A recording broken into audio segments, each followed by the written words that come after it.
Hello everyone, and welcome family to a new video on the Ignanime channel. Today I want to talk to you about Muzan Kibutsuji's dream, the main antagonist of the anime Kimetsu no Yaiba. We'll dive into why he does what he does and what his ultimate goal is. In the shonen genre, having a good villain is often crucial for the success of a series. After all, a good villain serves as the catalyst for the overall conflict, creating obstacles for the protagonist and setting the foundation for the development of the plot. Almost all villains fulfill this role, but what truly sets apart a great villain from a mediocre one is their ability to evoke a certain degree of empathy and emotional connection from the audience. A good villain doesn't act out of sheer evil, but rather because they have a clear goal in mind, following the idea that the end justifies the means. This allows us at times to understand their perspective, even if we don't agree with it. But what about Muzan? Does his dream offer any kind of justification for him devouring humans for over 1,000 years? Is he a villain with depth and a strong backstory? Or is he just a psychopath who enjoys the suffering of others? Is he a mediocre villain and a flat character? Stay until the end of the video to find out. And without further ado, let's begin. It's often said that significant experiences during our youth can deeply impact how we develop our personality and how we see life. This is a premise that applies to Muzan as well, since what he went through as a human left a permanent mark on his existence as a demon. Muzan was born in a weak and sickly body, to the point where, at birth, his heart stopped. Before he could be cremated, he somehow mustered the strength to let out his first cry, clinging to life. But this wasn't the last time Muzan would find himself on the brink of death. A disease was consuming him, giving him a kind of ticking clock, knowing he wouldn't live past the age of 20. This experience shaped how Muzan saw life. At no point was he seeking power or anything of that sort. He was simply a child who couldn't enjoy life because his body was failing him, and his primary goal was to restore his health and obtain a normal body so he could live a normal life. But this dream would eventually evolve into something much greater due to future events and his pursuit of a cure. A doctor developed a medicine to treat his illness using the blue spider lily. As with many treatments in real life, the effects aren't immediate, and they sometimes take weeks or months to show progress. When Muzan saw that,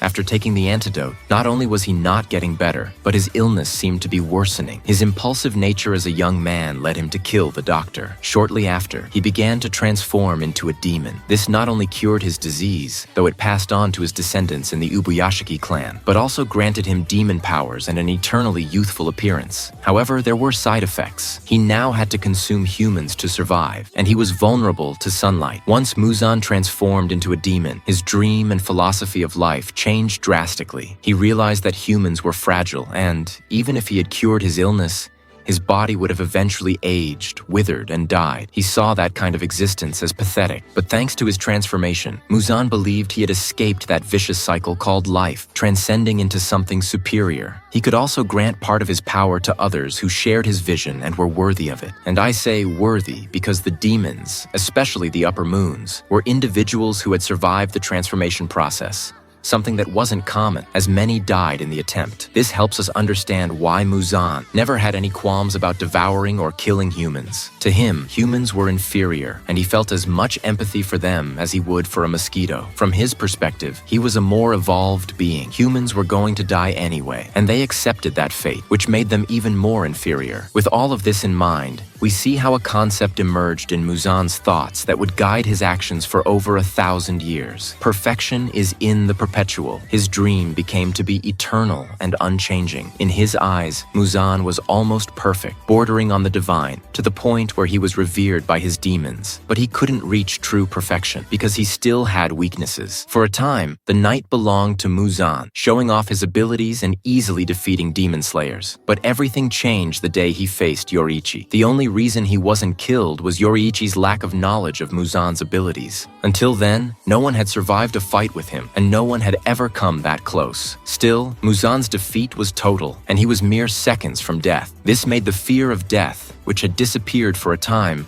return to haunt him. Muzan decided to hide, blending in with humans, clinging even more to his obsession with becoming perfect and eternal. In his quest to find a definitive cure for his vulnerability to the sun, destroying the Demon Slayer cores and everything associated with them became his singular goal. If Muzan succeeded, he would create a new world, ruled by immortals, created by him, a world where he, the one true perfect being, would reign supreme with no one to rival him. Muzan was the kind of person who believed, if something works, don't change it. And despite being a monster, he never stopped being that sickly child clinging to life, afraid of change, the unknown, and death. As his nemesis Kagaya Ubuyashiki once told him, memories are eternal, while living beings perish sooner or later. This is a lesson Muzan wouldn't learn until his final moments, when, with tears in his eyes, he longed for his dream to be fulfilled through Tanjiro.